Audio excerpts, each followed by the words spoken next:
Hello मेरे प्यारे बच्चों, क्या हाल चाल। तो उम्मीद है आप सब बढ़िया होंगे। तो आज हम आपको कक्षा 12 हिंदी में जो भाग कहानी का होता है उसकी एक महत्वपूर्ण कहानी बताएंगे और उस कहानी का नाम है पंचलाइट कहानी। ये कहानी जो है ये आपके पेपर में पूरे के पूरे 5 नंबर की आती है और ये 100% आती है। आपको कहानी वाले भाग में से सिर्फ 2 ही कहानी याद करनी है। पहली कहानी पंचलाइट और दूसरी कहानी आपको करनी है बहादुर। बस सिर्फ 2 ही कहानी आपको याद करनी है और आपके पूरे 5 नंबर क्लियर हो जाएंगे। और इस कहानी में कुछ नहीं है, सिर्फ और सिर्फ आपको एक बार सुनना है और पूरी कहानी आपको याद हो जाएगी। तो देखते हैं यहाँ पर हमारी कहानी क्या है। हमारी कहानी है पंचलाइट कहानी। अब पहले इसके हम देखेंगे प्रमुख पात्र। जैसे कि एक मूवी रिलीज होती है तो उसमें क्या होता है, पहले एक्टर का नाम आता है, मतलब हीरो का नाम आता है, फिर उसकी हीरोइन कौन है उसका नाम होता है, फिर डायरेक्टर कौन है उसका नाम आता है। ऐसे ही हम इस कहानी में देखेंगे। इस कहानी में क्या है चलिए समझते हैं। इस कहानी में कौन कौन है, पहले है गोधन, फिर दूसरी है मुनरी और फिर तीसरी है गुलरी। यहाँ पर मेन हीरो है गोधन और इनकी हीरोइन कौन है, मतलब एक्ट्रेस कौन है, मुनरी। और यहाँ पर गुलरी कौन है, पहले ये देखेंगे गुलरी कौन है। गुलरी है यहाँ पर मुनरी की कौन है, ये माँ, मुनरी की माँ। और यहाँ पर कनेली कौन है, यहाँ पर देखते हैं कनेली। कनेली है मुनरी की सहेली। कौन है ये, सहेली। अब यहाँ पर सरपंच देखते हैं कि सरपंच कौन है। अब जैसे कि पहले जमाने के जो लोग थे वहां पर जो गांव में रहते थे तो उस गांव में मतलब गांव का जो भी काम बुरा हो जाता, मतलब जो सजा देने वाले लोग थे उनको सरपंच बोलते थे। पहले होते नहीं थे, देखिए सरपंच पंच लोग उनके सामने फैसला होता था, वही है। और इनको क्या बोलेंगे हम, गांव का मुखिया, जिनको बोलते थे गांव का मुखिया। यहाँ पर लिख देते हैं हम मुखिया, मुखिया। ये है इस कहानी के प्रमुख पात्र। अब देखते हैं इस कहानी की स्टोरी। इस कहानी की स्टोरी क्या है, ये कहानी फणीश्वर नाथ रेणु जी द्वारा लिखित है। और इस कहानी में क्या बताया गया है, बिहार की एक ग्रामीण परिवेश का बहुत ही सुंदर चित्रण बताया गया है। तो यहाँ पर देखते हैं, अब हम समझते हैं कहानी। और यहाँ पर गोधन जो होता है, क्या होता है, गोधन होता है वो मुनरी नाम की लड़की से क्या करता है, प्रेम करता है। अब यहाँ पर गोधन मुनरी नाम की लड़की से प्रेम करता है। तब जो गोधन होता है वो मुनरी के घर से निकलता है, गलियों से निकलता है साइकिल से चक्कर काटता हुआ, तो वो क्या करता है, सलीमा यानी कि फिल्मों का गाना गाते हुए निकलता है। तो जब ये फिल्मों का गाना गाते हुए निकलता है, यानी कि कोई सा भी गाना ले सकते हो, जैसे कि फिल्मों में होता है ना कि धूप में ना निकला करो रूप की रानी, गोरा रंग काला न पड़ जाए, ये वाला गाना गाते हुए निकलता था। फिर एक दिन क्या हुआ, मुनरी कौन है, मुनरी यहाँ पर यहाँ पर गुलरी कौन है, मुनरी की माँ। एक दिन मुनरी की माँ ने देख लिया, किसको, गोधन को, उसकी गली से जाते हुए और गाना गाते हुए। तो यहाँ पर गुलरी ने क्या किया, पंचों से शिकायत कर दी।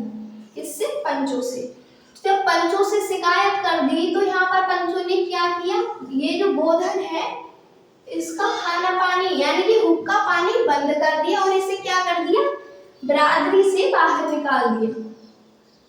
यहाँ पर लिख रहे हैं बिरादरी से बाहर निकाल दिया। किसे निकाल दिया, गोधन को।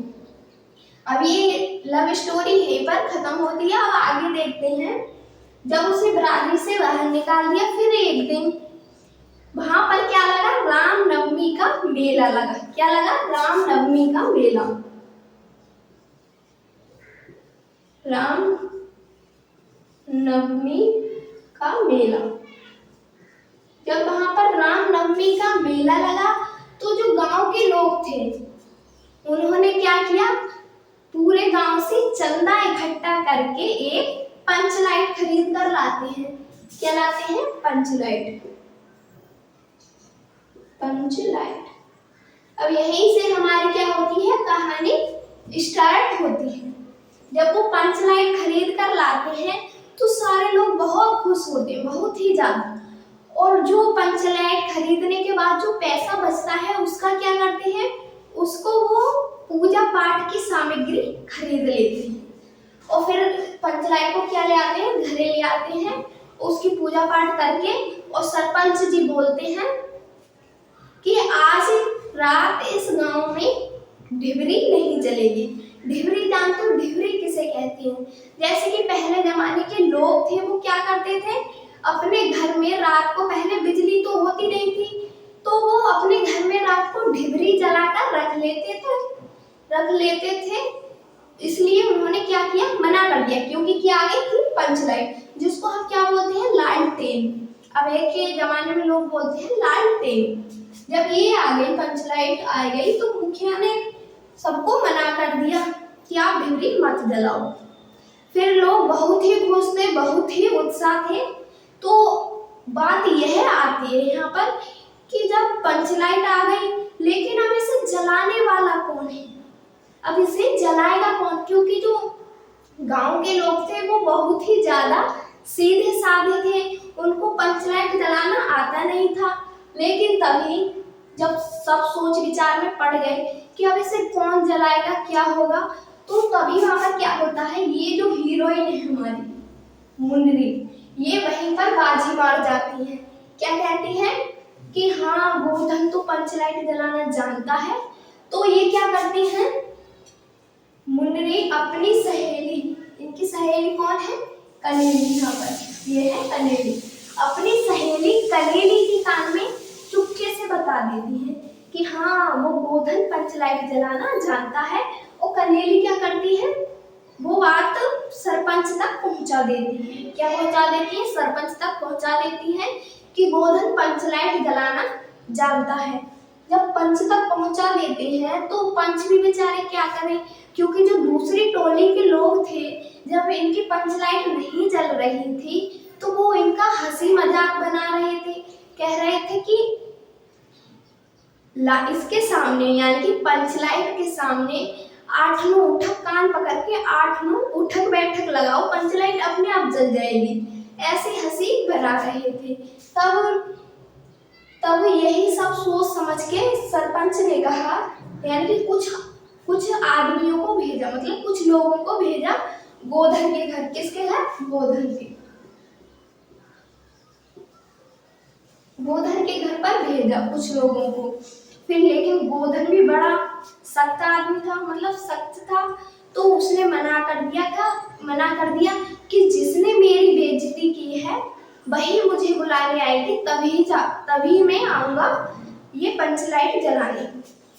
तब क्या होता है, फिर पंच क्या करते हैं, गुलरी काकी को भेज देते हैं गोधन के घर पर कि जाओ तुम गोधन को बुला लाओ। फिर क्या होता है, गोधन आ जाता है और क्या करता है, गरी के तेल से, किसके, गरी के तेल से पंचलाइट को जला देता है। सभी लोग बहुत ही ज्यादा खुश हो जाते हैं और पंचलाइट की रोशनी में भजन मंडली कीर्तन करते हैं। तभी वहां पर सरपंच क्या बोलते हैं, अब तुम्हारे सातों खून माफ, खूब गाओ सलीमा का गाना।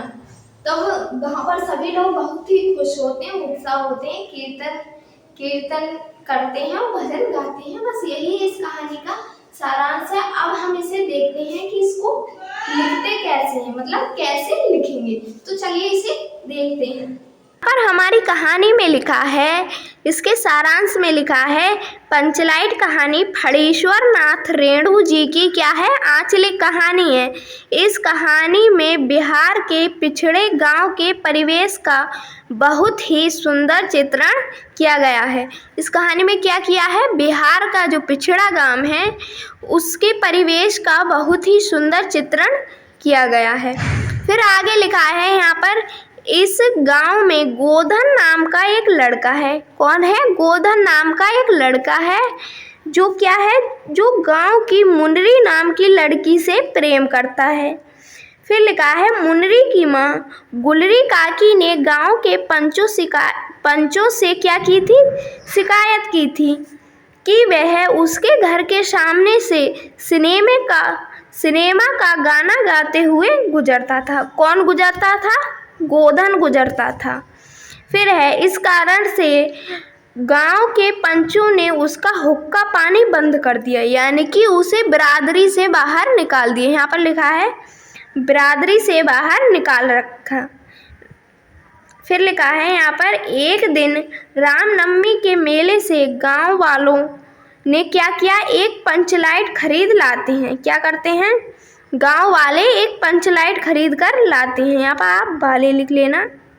गांव वाले एक पंचलाइट खरीद कर लाते हैं। जो पैसे बचते हैं उससे क्या करते हैं, उससे पूजा पाठ की सामग्री खरीद लाते हैं। क्या करते हैं, पूजा पाठ की सामग्री खरीद लाते हैं। फिर है, सभी लोग पंचलाइट को देखने के लिए बहुत ही उत्सुक थे। जब गांव में नई नई पंचलाइट आई तो सभी लोग क्या थे, बहुत ही खुश थे। फिर है, लेकिन समस्या यह उठती है कि पंचलाइट आखिर जलाएगा कौन, क्योंकि गांव के जो लोग थे वो बहुत ही ज़्यादा क्या थे, सीधे लोग थे। यहाँ पर लिखा है ना, क्योंकि सीधे साधे लोग उसे जलाना नहीं जानते थे। फिर लिखा है, मुनरी को पता था, जो उसकी प्रेमिका थी गोधन की, उसको पता था कि पंचलाइट तो गोधन जानता है जलाना, तो उसने क्या किया, यहाँ पर लिखा है, मुनरी को पता था कि गोधन पंचलाइट जलाना जानता है। वह बड़ी ही चतुराई से क्या करती है, अपनी सहेली के कान में, उसकी सहेली का क्या नाम था, उसकी सहेली का नाम था कनेली। यहाँ पर लिखा है, मैं आपको दिखा रही हूँ, यहाँ पर लिखा है, अपनी सहेली कनेली के माध्यम से यह बात पंच तक पहुँचा देती है। क्या करती है, पंच तक पहुँचा देती है। फिर है, पंच गोधन को पुनः बिरादरी में शामिल करने को क्या करते हैं, मान जाते हैं। जब कोई जो दूसरी टोली के लोग थे इसकी बुराई कर रहे थे, पंचों की बुराई कर रहे थे कि इस पंचलाइट के सामने खड़े होकर 10 उठक बैठक लगाओ, तो इसी शर्मिंदगी के कारण क्या कर लिया, पंचों ने गोधन को पुनः बिरादरी में शामिल कर लिया। फिर है, और गोधन पंचलाइट को जला देता है। क्या करता है, गोधन क्या करता है, पंचलाइट को जला देता है। जब पंचलाइट को जला देता है और सब खुश हो जाते हैं तो मुनरी की माँ क्या कहती है, मुनरी की माँ गुलरी काकी प्रसन्न होती है, किससे, गोधन से, और क्या कहती हैं, और गोधन को शाम के भोजन के लिए आमंत्रित करती हैं। और क्या कहती हैं, शायद मेरी शादी का ख्याल दिल में आया है, इसीलिए मम्मी ने तुम्हारी मुझे चाय पे बुलाया है। ये कौन कहता है, गोधन। यहाँ पर लिखा है ना, और गोधन को शाम के भोजन के लिए आमंत्रित करती हैं। फिर लिखा है, पंच भी अत्यधिक उत्साहित होकर गोधन को कहते हैं। क्या कहते हैं, गोधन को कहते हैं, तुम्हारा 7 खून माफ, खूब गाओ सलीमा का गाना, मतलब खूब गाओ फिल्मों का गाना। फिर है, पंचलाइट की रोशनी में लोग कीर्तन और भजन करते हैं तथा खुशियाँ मनाते हैं। तो ये रही हमारी पंचलाइट कहानी। ये बहुत ही आसान है और आपके इसके पूरे 5 नंबर गारंटी के हैं। अगर ये आपके पेपर में आ गई तो पूरे 5 नंबर क्लियर करवा कर ही जाएगी। तो वीडियो को पूरा देखने के लिए थैंक यू।